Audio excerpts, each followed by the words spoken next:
We drove out to the town of Franschhoek for a couple of days' stay. Franschhoek is one of the oldest towns in the Western Cape and in the heart of wine country. First thing we did after checking in was head out on a bike tour that took us to a couple of wineries.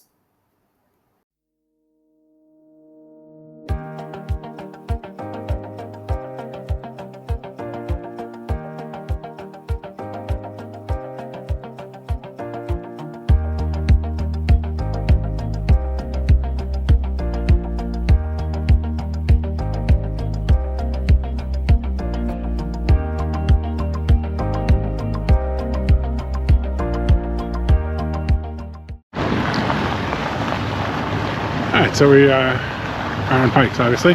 We are heading south out of Franschhoek, and we're going to do a couple of wine tastings. Also learn some history of the area and geography of the area. And I think we're turning into our first place right here.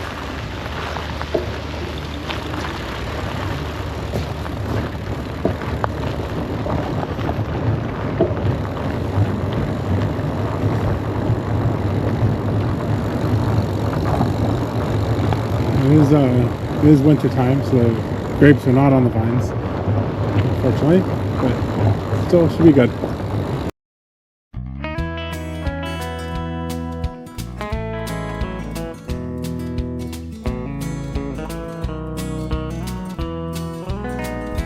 There's an old depot sign just right around the bend on a wooden building locked down with a latch. Which is a medium to full-bodied Merlot, and it's wood matured for 20 months, second full French oak barrels. Okay. It is still a bit young, so please be prepared. 2022, you may pick up a little bit of tannins alongside the palate, but it's really very good fruit tannins that tells you the wine can still mature up to another 8 years in the bottle. The Merlot.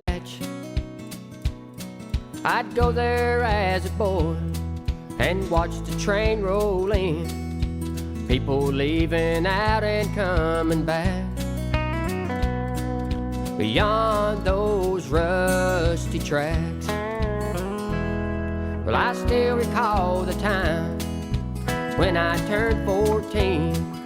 My dad bought me a 10-speed painted black. Alright, we are on the uphill portion of our ride. It's a pretty serious uphill. There's a pretty little lake over here. The sun is coming out. Alright, so as we all know, every uphill has a downhill. Here comes the downhill. In a pawn shop that was full of people buying things, now it's closed and looks more like a shack.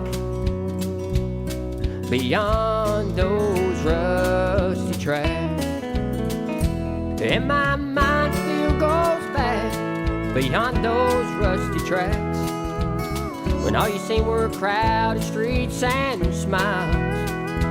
Oh, but now that part of town, well, it's just a lonesome sound. The street lights haven't shined there in a while. Well, there's a big pile of wood just 2 miles on the right, stands out in a lonely cul-de-sac.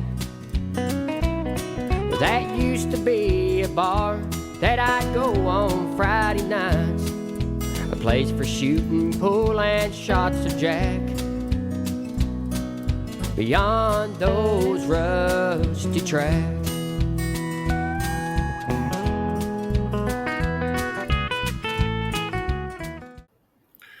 The next day, we headed out to explore the Franschhoek wine tram. The wine tram has multiple lines that take you to 7 or 8 wineries each, some accessible by a double-decker train and others accessible by bus. Good morning. We're on the Franschhoek wine tram. We're getting ready to head out for our first stop of the day. We expect to hit probably 3 or 4 different wineries today, and we're gonna go and see what kind of wine we get. Cheers! I'm giving you some warm-ups. I'm appreciate that. Who doesn't like a good warm-up, I ask you?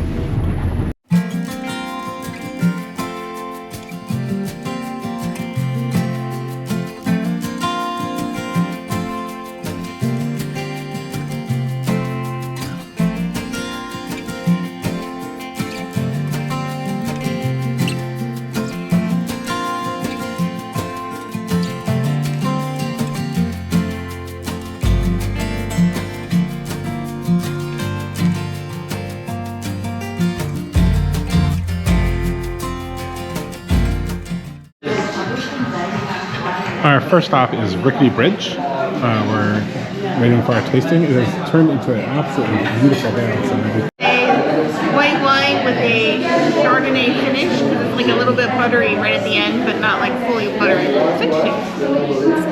A flavor I've never tried before.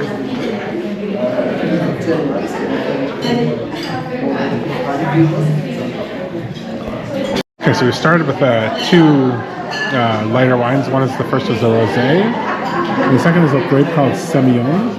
It's very interesting. It's a neutral wine, but it has a creamy, buttery Chardonnay finish to it, but it's not a Chardonnay. Okay, so for our second two wines, we have a Pinotage, which is a very famous grape here in South Africa, and then a red blend.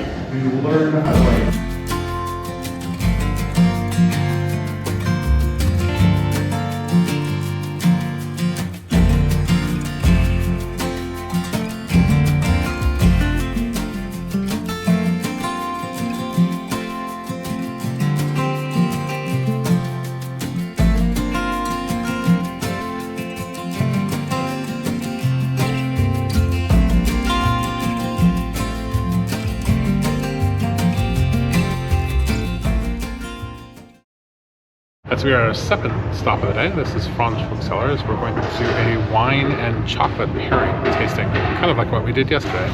We are very excited because wine good, chocolate better. We have a Merlot, a Shiraz, and a Cabernet Sauvignon, and chocolates to go with each one. And we're going to do some tasting.